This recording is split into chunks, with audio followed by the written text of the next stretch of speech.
Of course, we've got Biola Solace-Chukwu, who joins us, a tennis expert, to give us more analysis of exactly what happened. I mean, a lot of Nigerians have been excited with what happened yesterday. We've seen loads of videos on social media where we're celebrating tennis. We know a lot of celebration has gone to football, but now we need to focus on other sports, and tennis is in the limelight. Biola, thank you for joining. Share your experience with us from yesterday. Tennis for a change. Like you mentioned, tennis being in the spotlight in Nigeria is quite rare, to be honest, considering we're a pretty, football-focused country. And when we're not talking football, we're talking probably athletics and other things. But yeah, tennis in the limelight is great. It was such a good atmosphere, really. And Nigeria being promoted to Group 2 and doing it on home soil, it made everything, seem even better, doing it in front of a home crowd.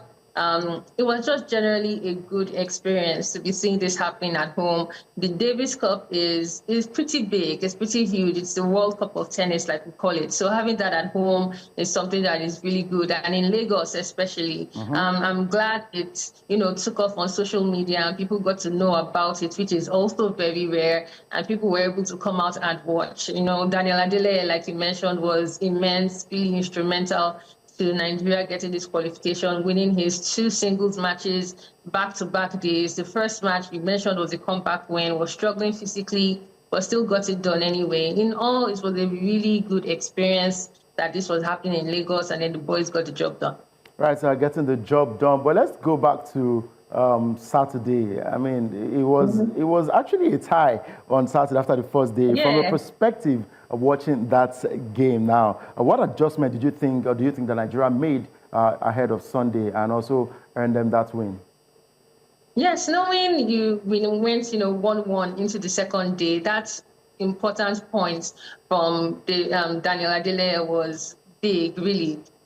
Losing 2 matches would have demoralized a lot of Nigerians, including the players. But then going into the second day, I think it was a really good choice from the coach to pick Emmanuel and Canice Abua. They are a really good team. They have played doubles together multiple times. They're also really good friends. So that shows on course because they have such a good connection. So winning that doubles rubber was really important, and it was good that they got that done. Because, after that, what was left was to win one more singles match, knowing there were 2 singles matches left of the day. So winning that doubles rubber was important. I know we see the players a lot, and the players are on the forefront of everything, but, coaches and captains of Davis Cup teams have a really vital role, and that's where I give you a lot of kudos to Coach Benson, who has been handling this team for some time now. So good coaching and, the players coming up clutch was very important on that second day.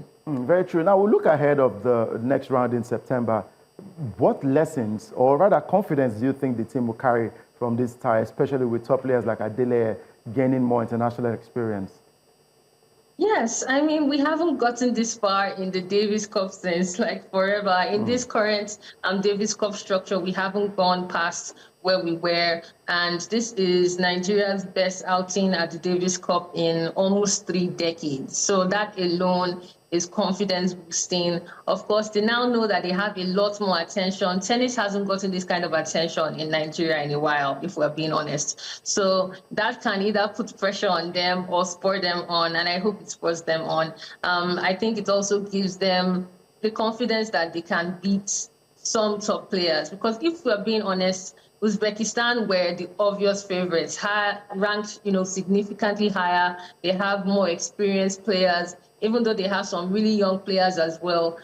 All of these players are honestly more experienced than our players. Some have played challengers, some have played Grand Slam qualifying, they have played more ITF tournaments, and they are ranked higher as well. Some of our boys, most of them actually don't even have ATP points, have never had ATP points. So this was an upset, if we could call it that. So that is morale boosting for the players. And I think what they really need now is more training, more experience, ITS, UTRs. Of course, doing ATP is going far, but they definitely need to play more matches, and I hope they get that. Right, so I'm going to ask you this now. Before that game against Uzbekistan, where was your heart and where was your mind? ahead of that game. And now that we've won, are you very confident heading into the second round?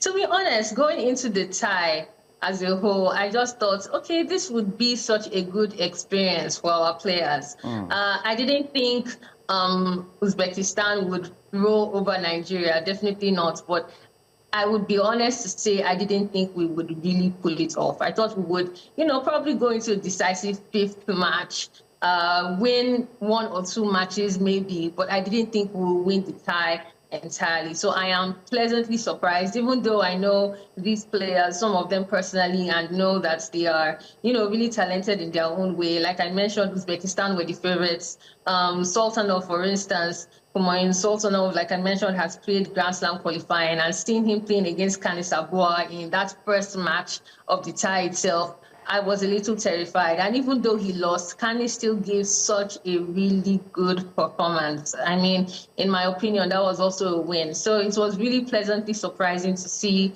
these players not only win some matches, but winning it convincingly. They won it with a match to spare. That was fabulous, really.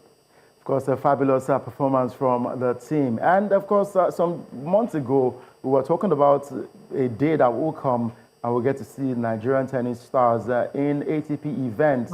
Maybe we are getting closer to that time. I also saw a post on social media saying that we're looking forward to also seeing you cover a major ATP event. Maybe we are also getting closer to that as well, Biola. Yes, of course. Like I mentioned, playing in the ATP and WTA takes a lot. It's a gradual process. You have to play more ITS, build your rankings before you can get there. Personally, covering international ATP and WTA tournaments, Grand Slams, 1000s has been a dream for many years. You might know that, Udoka. So it's getting closer for me. It's getting closer for the players as well. But there is a lot of work to be done, especially on the player side.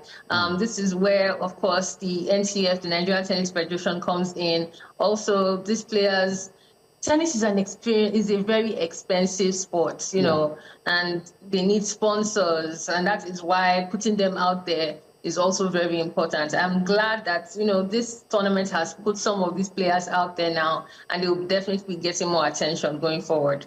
All right, the attention will definitely get close to them. I will put eyes on them as well as they progress on their journey. Thank you very much, Biola Solace, for joining us today. Always a pleasure. Thank you for having me. Always a pleasure, Udoka.